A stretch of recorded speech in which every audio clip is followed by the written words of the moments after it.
Welcome to the National Women's Fitness Academy podcast. We're here to talk about women's health, female hormones, body image, and all things health and fitness.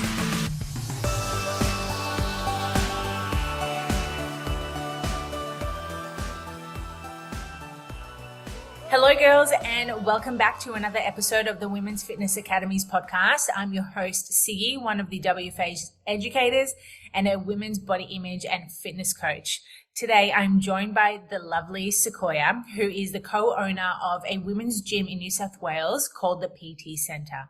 Sequoia and her team are all about teaching women to be confident in and outside of the gym through strength training, a balanced nutrition approach, and all about community. Now, today, you girls are going to be learning that your journey is not supposed to be perfect. And we're going to help you just to look more into your small daily habits rather than just being overwhelmed by the big picture. So, Sequoia, thank you so much for joining me, babe. Thank you so much for having me. This is actually my first podcast feature, so I'm super excited. It's my first one. Did I just pop your cherry? I think so. And you know what? I've been manifesting for a while, so thank you. I love manifesting shit, and then it comes to you and you're like, it's meant to be. Yeah. I'm so excited because I actually love popping girls' cherries on podcasts. That might sound a little bit odd, but we get where you're coming from. Yeah, it really excites me because I remember the first time I did a podcast and you're just like so nervous, but then you ease into it and you're like, this is literally a chat with another girl. Yeah, I do a lot of Zoom calls with our community, with the PT Centre. So I was like, I'll be fine. I've done this before. But then when I sat down in the chair, I was like, this is a little bit of a different feeling, isn't it? You get sweaty under the armpits. What's going on here? I love that. Well, you should probably just be used to chatting to girls since you've been doing the Zoom sessions. Yeah, should be. That's okay. With time, you just get better and better with it. Of course, same as anything. I love it. Let's dive into what made you want to open a gym. When I first became a coach, I didn't ever think that I would open a gym. I guess you don't really think that big when you're first starting out. I guess your confidence isn't there. You're doubting yourself and you're just kind of really trying to take it day by day. But how it actually happened was lockdown. I feel like a lot of great stories start from lockdown. So I was working as a coach in Sydney in a gym called Paddle Performance when gyms shut down. And lockdown kind of forced me back to Newcastle, where my hometown is, and I ended up moving in with my partner now, Kurt. And as lockdown went on, we had just a little gym set up in our home gym. And eventually we were allowed to do one-on-one PTs. That was the rules in New South Wales. So I started doing a few one-on-one PTs in our little crappy gym space from equipment that we got on Marketplace. But the feedback from the girls who were coming there was they loved that they could come there and not focus on anything else. They didn't feel like they had to put makeup on or do anything else. Like they could come there purely just to train. And that was the feedback that I kept getting. And even though it was a small, tiny little space, it ended up becoming quite popular, and I had a lot of girls coming to do PT. So when gyms reopened, we kind of knew that we wanted to continue to create a space where women could feel safe and they could come there to purely focus on their training and feel really comfortable. So I originally just had a one-on-one, really, really small space in an industrial shed. And that's kind of where the PT Centre was born. It was just one-on-ones to begin with, but it wasn't long until there was a bit of a demand for group training. So my partner and I kind of took the leap to get a bigger space and start to introduce group training.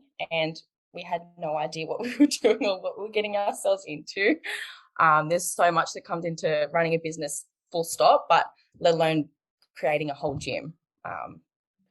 There's contracts, there's setting up online, there's setting up how are people going to pay for memberships, how are the classes going to run, we need to now get staff. So there was so much of the back end stuff that we had no idea about. So a lot of lessons learned, of course, and I feel like if you don't look back on your business and kind of not cringe, but just wish you did things better in a sense. You know, you're not growing.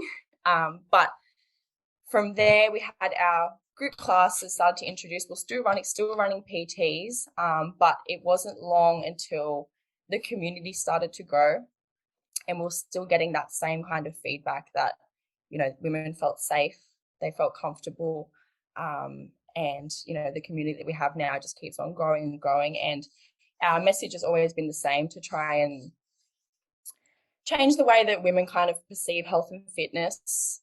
It's been pretty shitty for us as women over the last decade, but there's definitely a movement happening, and we're trying to be a part of that through educating women. And a lot of it does come down to strength training for us, because strength training brings a lifestyle. You know, when you are strength training, you start to look at your sleep, you start to look at your nutrition, you start to want to fuel your body. The focus is more on performance rather than coming into the gym and just focusing on aesthetics. Like, oh, is my butt getting bigger? Is my waist getting small? Like, it's a pretty tiring way to train. So that's kind of our mission, is shifting it to performance, shifting it to strength, and, you know, all those beautiful things that come along with strength training, and just education. I love everything about that, because, as you mentioned, for too long, we were so focused on aesthetics, on how we look and how small we need to be. And I have a feeling like we're like in that similar generation where we were in our early 20s, where it was literally just like, how small can I get, or how much cardio can I do? Didn't even focus on weight training. You look at weight training and you just thought, oh my God, I'm going to get bulky. You see like larger men doing, like, performing these lifts, and you're like, oh hell no, like, I'm not going to be doing that. That is like so cringe, you know, in our eyes to do that. So for you to take that leap of faith and open a gym, and you know what, like, kudos to you, and kudos to anyone who does open a center or a gym, because people don't realize the amount of work that has to be put into it. It's so funny, because people see the flashy things and the shiny, bright things from the outside. People don't realize that, hey, there's a lot of challenges on the back end side of things. Like, yes, it may look that we're successful. However, you're not seeing the day-to-day stuff. You're not seeing the grind that you have to do, whether it's like waking up at 5 a.m. or going to bed at 10 p.m., like those early, late nights when you have to like grind at the start of it. But you know what? You rep the benefits after that. And I think that's very similar to weight training as well, making women realize that, hey, the weight training is not just about you getting a fat booty. I was gonna say a fat, but that didn't make a fat fatty. Yeah, that's the word. Yes, or like a small waist. It's literally enhancing your lifestyle for the better. Yeah, and I think people don't realize, you know, opening a gym or running a business or whatever, sometimes it doesn't feel like a burnout, because you're so passionate about it, and you're like, you know, you're just in the moment. But yeah, from personal experience, like, you have to kind of go through that as a business owner to kind of recognize how you can manage your stress better. Because I know that when we were first opening our gym, I was stressed and just like not managing it, because I was just like fight or flight, like, oh my God, this is so amazing, blah, blah, blah. Like, but you do, you know, learn to manage that a lot better as time goes on, hopefully.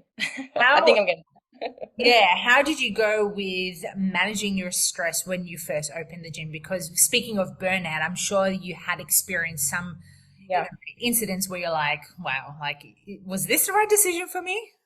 Yeah, for sure. And even when I was a PT, when I was in Sydney, when I was just working in a commercial gym, like, I experienced that burnout as well, of like just saying yes to too many clients, running extra classes, you know, just saying yes to a lot of things and not prioritizing sleep and recovery. So I was like, I remember some mornings of like, I'd be so tired and I have to like quickly run to my car and sleep in my car, have a quick little nap, and then go back to the gym. I've been there. Done it. Yeah. And then, you know, running a business and opening a gym was a whole new level. And especially around like the opening, I remember the opening day, a couple of girls said to me, oh, you look really good. You look really lean. And that's when I had a moment of realization. It's not because I've been training or anything like that. You're stressed. Yeah, I'm stressed. And that was a bit of a wake up call for me to be like, all right, something's got to give. It's affecting you now physically, and other people are noticing it. And yeah, that was a bit of a turning point. I'm so glad you mentioned that, because too often we get people like complimenting us on our looks. And you know what? I think lately it's been changing. A lot of people are complimenting one another on a different level. But when someone turns around to you and they're like, oh my God, you look really good. Like, did you lean out? Like, are you dieting? Yeah. And obviously, they're coming from a place that is loving. They don't know what the hell's going on with your life. But in the back of your mind, you're like, yeah, nah. Like, yeah, nah, it ain't it. Yeah, like I'm not training to look small. I'm literally stressed out. Yeah, and I am with our coaches, definitely something that I teach them is to not compliment, even if it does come from a really nice place, but try not to compliment aesthetics and appearance, because exactly, you don't know where that's coming from and what that can do to someone. I totally agree. And like I mentioned, like it's changing a little bit, and just I think so too. Yeah, picking up on human behavior, like from, early studies, it's really good for us to pinpoint a kind of like complimenting people besides their looks, more the energy side of things. Yeah, for sure. Like you look more confident, like you feel like, compliments like that light someone up inside rather than, the physical. Yeah. My best one is when people turn around, they're like, you look strong. And I'm like, yeah. Yeah, love a good bicep flex. Love it. You mentioned a point before when the early days of personal training that you used to say yes to everything. And I can relate to this so much. And I'm sure a lot of our listeners are either about to become personal trainers or they're still in their studies. Like, how do we help women understand that you don't have to say yes to everything? Like, what are some lessons that you've learned from doing so? It's hard, isn't it? And especially when you're starting out as a PT, like you want to say yes to everyone. You want to make as much money as you can. You want to say yes to clients. You do back-to-back sessions. But for me personally, it is just setting those boundaries. And for me, like it's something as simple as just putting it in my calendar of like blocked out time. Like I utilize my Google Calendar quite a lot, and I schedule in everything that I have, but I'll also just have like a block that's just free time. And that is like, if someone will ask for a session, you're going to say no in that time. If something, you're not going to do an extra class or do an extra session, whatever it is that you do at your gym.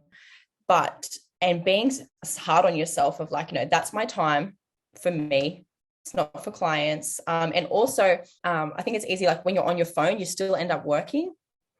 So being strict on yourself in that sense of like, when that time's blocked out, like I'm not working at all. No, I'm not in the gym and I'm not on my phone talking to clients or getting leads or anything like that. But it does come with time.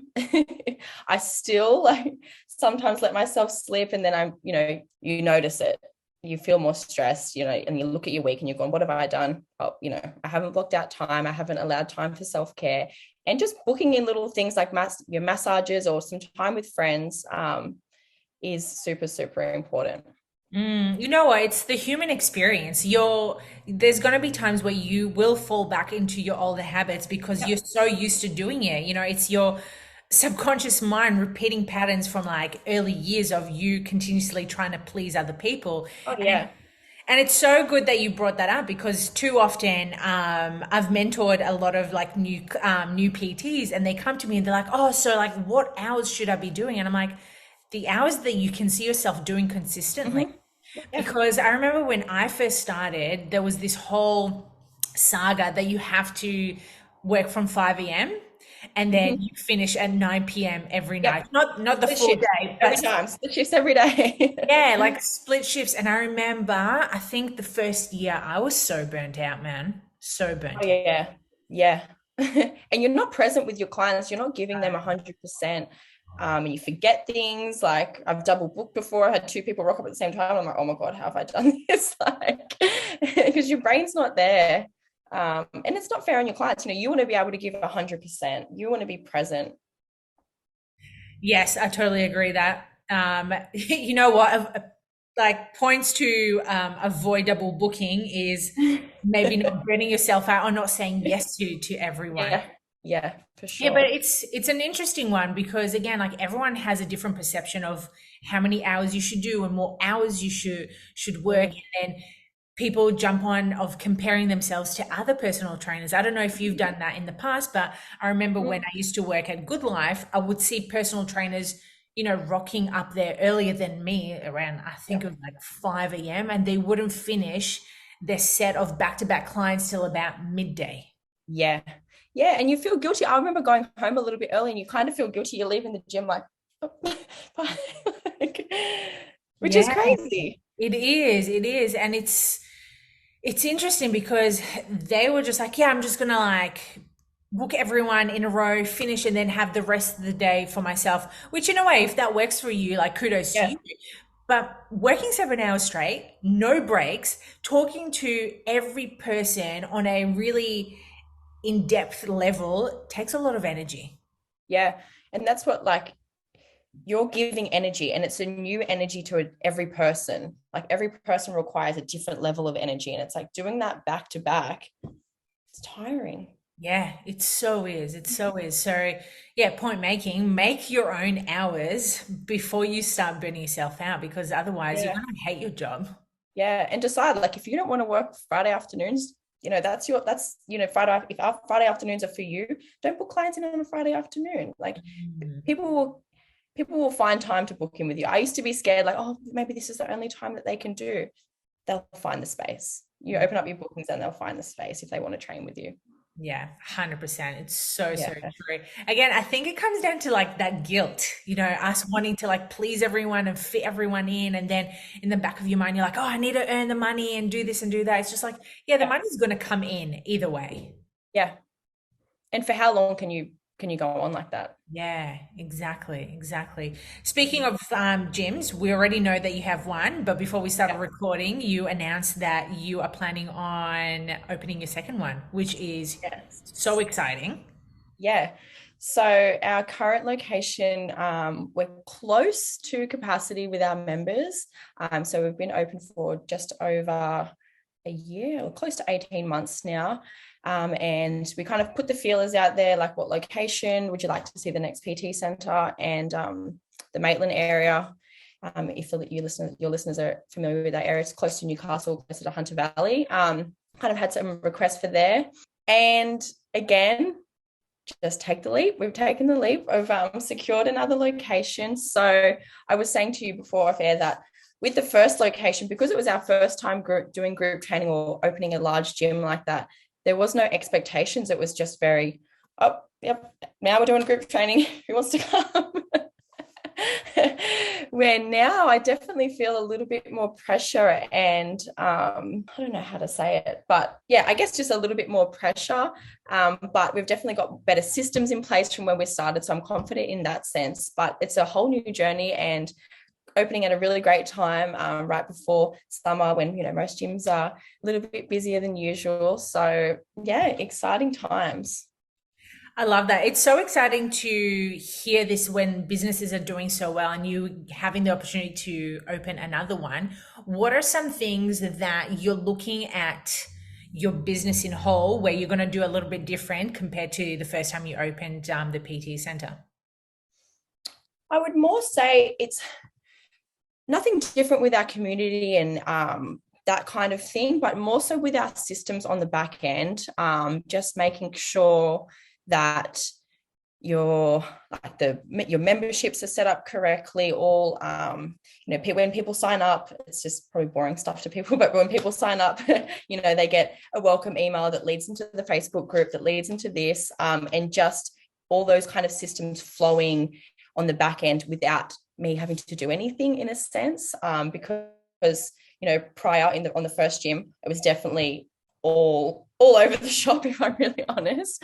But yeah, kind of having those back end systems already set up, and because we already have a well-established community, just making sure that the new people that come on, they feel welcome in that community, and they're in the Facebook groups, they're coming onto the Zooms, and they're getting the same message that we've been giving for 18 months now. I love that. Automations are a life-saving, especially time-saving, because Yeah. even though you're doing it for your gym right now, I'm sure you do it with your clients as well. I do it with, onboarding new clients is automation. It saves you so Yeah. much time. Where I remember at the start, with whoever has been, have started personal training knows that it's very time consuming to onboard a person and then send them an email and then Yeah. send them a text. And you know what? Like we learn through all of this, like you said, when you first started opening the PT center, where now you're like, cool, well, I've done this. I'm going to do it a little bit differently, even though Yeah. for some people systems is really boring. But I find systems keeps the business really fucking clean. Yeah. And it also allows you to be able to do what you do best. And like for us at the PT Center, it's coaching and talking to people, and, giving value and giving education. So if all your time is consumed by writing up emails and doing all that admin side of things, your time could be spent somewhere more valuable, like giving back to your business and giving back to your clients. 100%. Yeah, yeah, I love that. Less time, doing the boring stuff. Yeah, it is. And more time with the coaching side of things, because again, that's how you build a community, that's how you Yeah. build the rapport with people, and that's how businesses do so well. It doesn't, like, for us, the admin side of things is important on the back end, but the most Yeah. important thing is having satisfied customers. For sure. And I think when you're starting out, you don't have a choice but to do it on your own. But I highly recommend anyone listening to this, as soon as you have that opportunity financially or whatever it is, to be able to outsource and, get someone to help you with that side of things, do it. Like, to make that investment.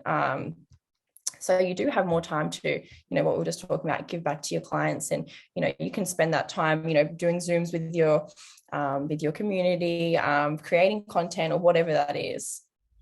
I love that. It's so true. And investing in any form of coach is really important. I was actually talking about that the other day on my story, saying how coaching really helped not only my personal life, but business as well. And like you said, when you have the opportunity to invest, whether it's small or big, like jump on Oh that yeah. wagon and do something Yeah. about it. Like even the smallest thing, it could be like, a $30 PDF from like a Yeah. coach, just Yeah. something so simple. And I'm sure you can relate to this, but when I first started my fitness journey, I was kind of like doing it all on my own. So it's very similar to you opening your own business, going, shit, okay, I'm going to be opening a gym. I have no fucking idea what I'm going to do, but I'm just going to go. Yeah.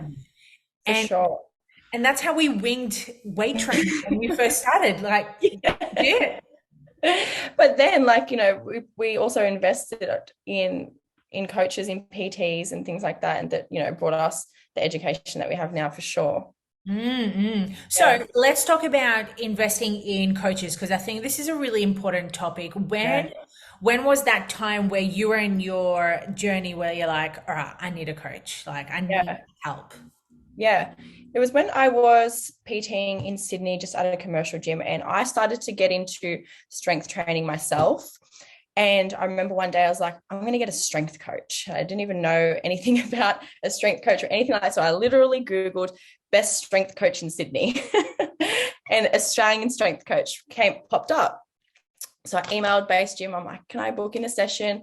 Booked in a session, a PT session with Bass, and had my first session there. And then at the time he was about to go away, so he put me on to his brother, and I started to do 2 PT sessions a week with him. So it was like one deadlift session, one squat session.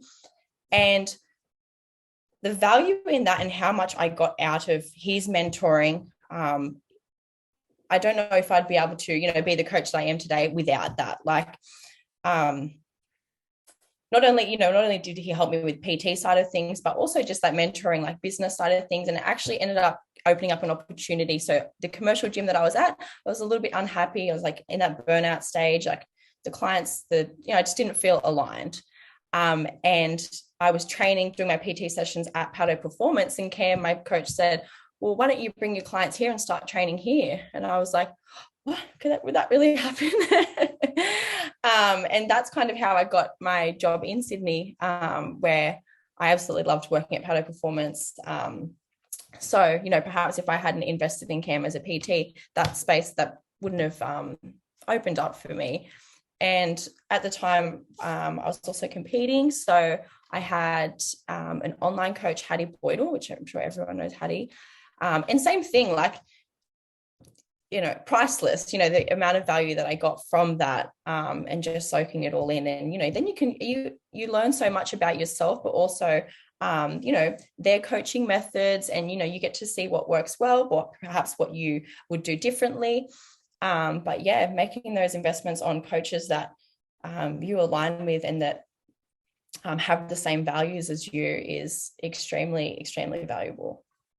I love that. Especially being surrounded by people like Bass and Hattie, like picking their brains is Oh just yeah. next level. But you know what? Any type of coach that you invest in, you are literally investing in their years of expertise, and it's where you don't have it. And this is what I try and remind a lot of my clients at the start of their journey, going, cool, like you're in like stage A right now.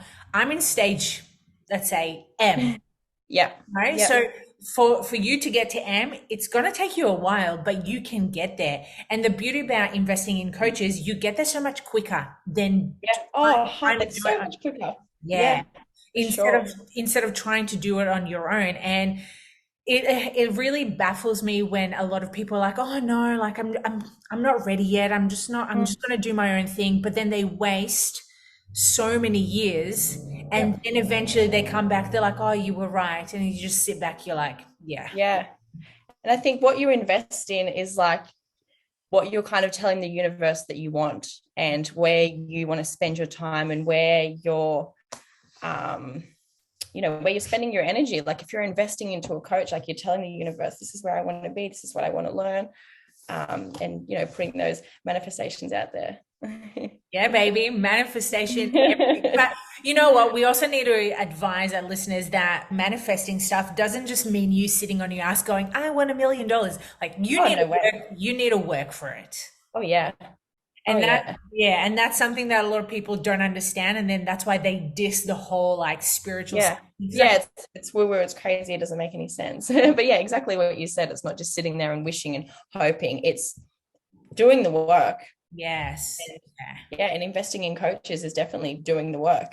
100%. Speaking of doing the work, your journey with fitness, like we know you've invested in coaching with Cam, and you've done sessions with Hattie. What was it like previously to that? Like what were some of the struggles when you first started your health and fitness journey? Yeah. Um, would you like me to speak about like from coaching or from before? Whatever comes to mind. Yeah, cool. With coaching, I remember my first PT job, like everyone always does. And I remember being so nervous and so scared to talk to clients, to the point where my mentor at the time had to quite literally force me, like, go and talk to this person and ask them if they want a free PT. Like, I'm sure we've all been there. But I just didn't have the confidence. And as you don't, when you're first starting out, but you get better with it at time, get better with it over time. And I've definitely done my fair share of different group classes. I've done like kids youth kickboxing, which they were really mean. They didn't respect me as a coach at all. I've taught the trampolining classes. If you've ever seen them on YouTube, I've taught them. But just getting out there and be willing to give anything a go. It all comes with experience. And yeah, I guess you just learn along the way.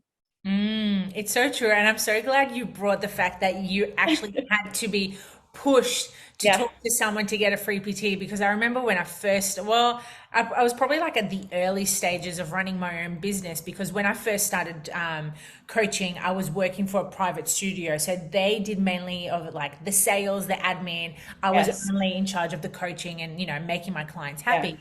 But then when I left there and I ventured to do my own thing, I realized like, shit, I don't know how to do sales. I don't know how to do the admin side of things. And it's really confronting because there's so many people at the gym. You're like, how do I approach these people? And back then, Instagram was still like there, but it wasn't as popular. It was more phone calls or text messages and Yeah. emails. And oh my God, I remember the first time my PT manager at the gym gave me a list of new people that signed up. And she's like, all right, so this is the list of the new people that signed up. You're best to call them and introduce yourself and like Been offer them a free there. session. And oh my God, I swear, I think every time I was about to call someone, I swear I thought I was going to do a nervous poo. I was so nervous. And you get this like really like ick feeling, and you're like, oh my God, I can't do this. I can't do this. But then Oh you yeah. do it a couple of times, and then you do it 100 times, 200. You get so much like easier to do it. Where now you can't even shut me up. I'm just Yeah. all the time. But yeah, I guess it's just getting used to being uncomfortable, but it's hard to begin with. Of course And it I is. remember like, No. and then to talk about pricing, like to tell them how much your PT is, maybe like $75 a session. Like, what was that? $75 a session. Like to talk about money, I'm like, oh, like. Yeah, that's a big one. And again, like with experience, you become so much more confident and knowing your worth around that because there were times, wow, like looking back right now, there were times where people would try and negotiate pricing with me. Yeah. And I would end up giving them like discounted rates because I just didn't value my worth. Mm-hmm. Yeah, I've been there. I've said yes to it. Yeah. Yeah, and like you said, yeah, with time you end up just being like, all right, that's it. This is my price. I'm sticking to it. But to begin with, it's really hard. It really is, but like as you said, it just gets so much easier once you put it into practice. And this is so relatable to your fitness journey, starting weight training. You're not going to be able to squat 100 kilos on day one. It's going to take you years to get to that stage. Exactly. And I think that's why that, I do see the value in commercial gyms is like you're just thrown in the deep end, and that's not a bad thing. I think people want to wait until everything's perfect, until they've done all the courses and they've done this and they've done that, and then I'll be ready to be a PT. Just get out there. I am so glad you brought that up because I don't know what it is, but lately I've seen a lot of new coaches coming into the industry thinking that they're not good enough because they don't have certain credentials. It's like when I first started, I literally just had my set 3 and 4 and I just dove straight into it. Over the last 10 years of being a coach, I've invested in, more education as you go. But the thing is, if you're constantly thinking of the perfect time to put yourself out there as a coach, you're never going to be a coach because you're so consumed about how much you need to learn instead of actually knowing that your learning is through experience with people. Yeah. There's no better learning than coaching clients face to face and problems coming up in front of you and having to, problem solve. Yeah. Yeah. Goes back to also like owning a gym and opening up a gym. Like, yes, you can invest in someone who's done it before, but guess what? If you're still waiting on the sideline to open, a gym at the perfect time, like what is the perfect time? Literally. Time. Yeah. And that's definitely how we felt. All like, oh, should we wait until next year? Or should we wait until we have this? Should we wait until that? Go for it. Yeah. It's literally taking that leap of faith. And yeah, it's so relatable to like anything that we do in life. As you said, like it's being uncomfortable and just doing it. Yeah. And like with anything, like with change, with any situation, like it feels uncomfortable, like that feeling of resistance of like, all those excuses that start to come into your head. You get that, anxious feeling or whatever it is, but it's your brain trying to pull you back into that comfort zone. And the more that you can understand that when you do get those feelings, that it is literally your brain trying to just pull you into that comfort zone, is when you can kind of start to manipulate how you introduce new habits or how you introduce new things into your life. And that's kind of like what I spoke about when I spoke about like my ethos of just taking it small little steps at a time and not trying to like completely overhaul your whole life or try and completely change everything, because we know with neuroscience is your brain doesn't like that. Yeah, exactly right. And I'm so glad you brought that up because too often people don't realize what's holding them back. But the more Mm, work you do around human behavior and psychology, you realize, cool, like as humans, like your brain's going to hold you back in terms of like a survival mechanism. That's why yeah, a lot of people, when they get uncomfortable, they're like, oh, I'm not going to do it again. It was too hard. It's just like it was the first time, but when you do it the yeah, second time, it gets so much easier. yeah. And I think women start to think that there's something wrong with them. Like, I'm trying so hard to introduce this new habit or go to the gym, whatever it is. But, I just can't do it. There's something wrong with me. It's like, there's nothing wrong with you. You're human. It's normal. Like, Exactly. yeah, And that's the beauty of human experience is when you do start introducing new habits, your brain's going to be like, whoa, like, I don't want to be doing this. I haven't done this before. And you have this, I don't know about you, but like you have this conversation in your brain going like, do I, don't I, do I, don't I? But you just literally have to fight those thoughts if it's yeah, something that you're really wanting to do. for sure.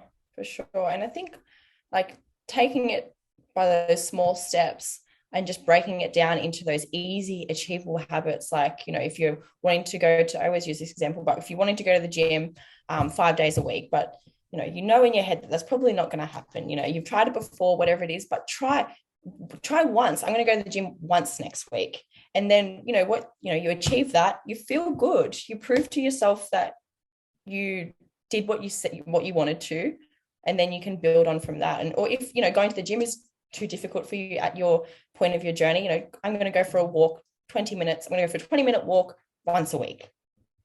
Amazing. And then you achieve that, and then you build on from that, rather than setting these really big goals, and then letting yourself down.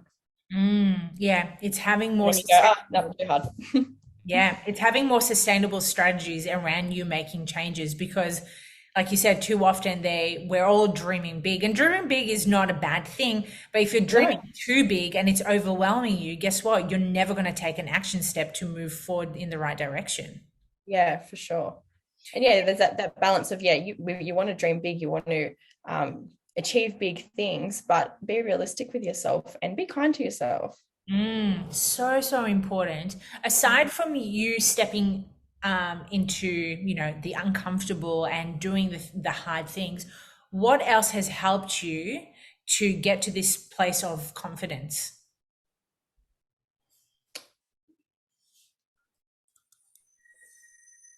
I feel like confidence obviously does come within, and what we have been speaking about of just getting yourself out there, and the more practice you do things, but I also truly believe it's the people that you surround yourself in your environment, being around like-minded people and people that build you up, helps you build your own confidence in whatever it is, if you've got people that support you.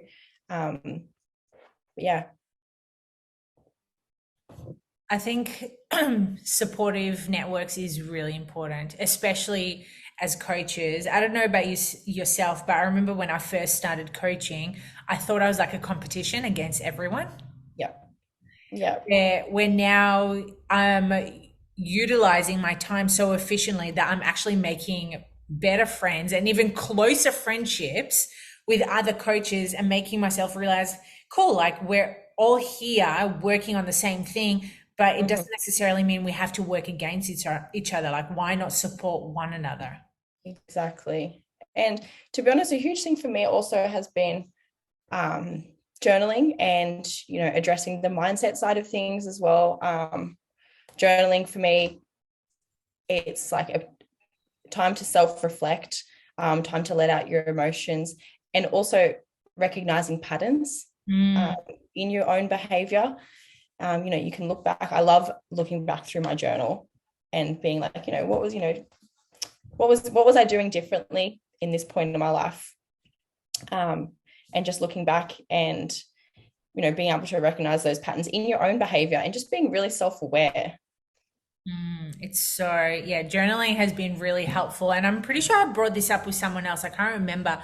But as you mentioned, like just literally brain dumping all the feelings, Yeah, all the emotions, all the thoughts that you have on paper and reflecting back on that. It's, yeah, yeah, it's super powerful. Yeah, because you can be mean to yourself sometimes, the thoughts that you start to tell yourself, and, just putting them down on pen and paper and being able to reflect and, see what's true and what's untrue and what's just like your emotions getting hold of you, has been super helpful for me personally. I love that you mentioned that because too often I'll remind my clients, letting them know that your thoughts are not always facts. Yeah, for sure. And that's something that a lot of us need to remember, like whether you think you're fat or whether you think you're not strong or whether you think you're too weak or whatever, like whatever limiting beliefs come up, it's just like, is it actually true? And most of the time, it's not. Yeah, for sure. What an episode. Seriously. Oh my God. I love how the direction we have taken this conversation, from letting our listeners know what it truly looks like to open gyms, and then through the journey of coaching as well, because too often, when we enter the fitness journey, the fitness space, we think, oh, we need to do it on our own, but yet alone we know that you need support, whether it's investing or hanging around with better Yeah, people. yeah. Your circle, just being around people that are supporting you. Yeah, it doesn't have to be, like you said, it doesn't have to be investing in coaches or investing in courses and things like that. Yeah, it's literally putting yourself out there. For sure. I love that. So, so good. Before we head off, Sequoia, where can our listeners find you? So my personal Instagram is at Sequoia Stewart, Sequoia. It's a hard one. And then our gym is the PT Center _Newcastle. I love that. Well, girls, go check it out. If you're in New South Wales and you're looking for a new women's gym, you know, hit them a DM. Check it out. Yeah, seriously, slide into Sequoia's gym into her DMs. Slide into the gym if you want. Yeah, you can literally slide in. I'm here. Yeah, why not? Awesome, girls. Well, I hope you enjoyed today's episode. And if you did, please screenshot it, tag us at the Women's Fitness Academy, tag Sequoia, tag myself. And then till next time, do the uncomfortable things and see how your confidence will grow. Thank you so much.